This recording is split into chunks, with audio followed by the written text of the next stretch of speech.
Bagaimana sahabat pelaksanaan kurbannya? Hakim dan Baihaqi dari beberapa pendapat para ulama dan hadis di atas yang saya sampaikan tadi dapat ditarik beberapa kesimpulan. Pendapat pertama mengatakan bahwa ibadah kurban untuk orang meninggal tidak diperbolehkan apabila tidak ada nazar atau pesan atau izin.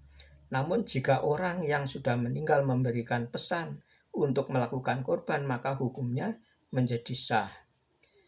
Pendapat kedua mengatakan bahwa kurban untuk orang yang meninggal hukumnya sah. Hal itu didasarkan pada pendapat bahwa ibadah kurban sama dengan ibadah sedekah. Maka itu orang yang sudah meninggal tetap bisa mendapatkan manfaat dan pahala dari ibadah kurban tersebut. Hikmah pelaksanaan kurban Idul Adha, ibadah kurban adalah yang memiliki dua dimensi dalam Islam, ibadah spiritual, hablum minallah, dan ibadah sosial, hablum minannas. Pertama, ibadah spiritual dalam berkurban berkaitan dengan ketaatan terhadap perintah Allah Subhanahu wa Ta'ala. Perintah berkurban ini tertera dalam firman Allah Subhanahu wa Ta'ala dalam surat Al-Kautsar ayat 2. Maka dilaksanakan sholat karena Tuhanmu dan berkurbanlah sebagai ibadah dan mendekatkan diri kepada Allah.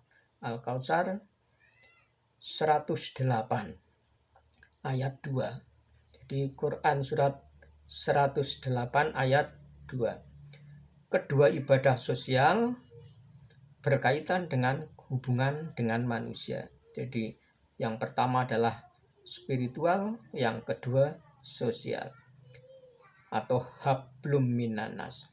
Orang yang berkurban menyisihkan sebagian hartanya untuk disedekahkan sembelian hewan kurban, jadi pada golongan yang tak mampu sehingga berbahagia pada hari raya Idul Adha. Berikut ini sebagian hikmah pelaksanaan kurban Idul Adha dalam Islam. 1. Ibadah yang paling dicintai Allah. Ibadah kurban adalah amalan yang sangat dicintai Allah Subhanahu wa Ta'ala sebagaimana tergambar dalam sabda Nabi Muhammad Shallallahu alaihi wasallam. Tidak ada suatu amalan yang dikerjakan anak Adam atau manusia pada hari raya Idul Adha yang lebih dicintai oleh Allah dari menyembelih hewan kurban. Karena hewan itu akan datang pada hari kiamat dengan tanduk-tanduknya, bulu-bulunya, dan kuku-kuku kakinya. Darah hewan itu akan sampai di sisi Allah sebelum menetes ke tanah. Karenanya, lapangkanlah jiwamu untuk melakukannya.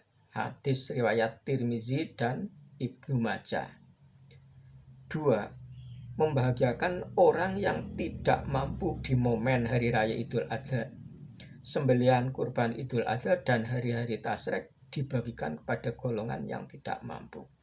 Dengan demikian mereka juga dapat berbahagia pada hari raya Idul Adha, sembelihan kurban Idul Adha, dan hari-hari tasyrik.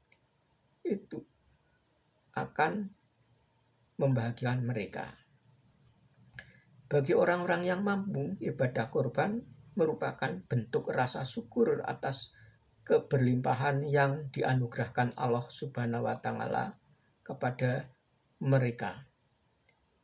Allah Subhanahu wa Ta'ala menjanjikan bahwa orang yang bersyukur akan ditambah rezekinya sehingga harta benda mereka menjadi berkah di sisi Allah Subhanahu wa Ta'ala.